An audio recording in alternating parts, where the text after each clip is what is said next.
Hello সবাইকে, কেমন আছো তোমরা সবাই? আশা করি তোমরা সবাই অনেক ভালো আছো আর আমিও অনেক ভালো আছি।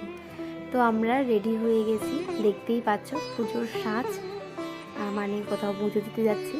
তো আমরা যাচ্ছিলাম দক্ষিণেশ্বরে, আর আজকে ছিল সুজয়ের জন্মদিন। ভিডিওটা করা হয়েছিল 16ই ডিসেম্বর সুজয়ের জন্মদিন। তো আমরা তাই সেই উপলক্ষে একটু দক্ষিণেশ্বরে মায়ের কাছে যাব পুজো দিতে। তো আমরা একটা গাড়ি বুক করেছিলাম, তার জন্যই দাঁড়িয়েছিলাম এতক্ষণ। তো গাড়িটা চলে এসছে, এবার সবাই উঠে পড়লাম। তো আজকে আমরা যাচ্ছি মা, আমি, বোন আর আমাদের বাচ্চা দুটো। আর সুজয়ের তো অফিস আছে, ওর ছুটি নেই, তো যেতে পারিনি। আর সুমিত ঘরে শুয়েছিল, ওর নাকি শরীরটা খারাপ লাগছিল। তো প্রত্যেক বছর আমি এই ছোট্ট করে কিছু না কিছু করে সুজয়ের জন্মদিনটা সেলিব্রেট করি। আমি এই বাড়িতে আসার আগে কোনোদিনও সুজয়ের জন্মদিন সেলিব্রেট হয়নি, কারণ নিয়ম আছে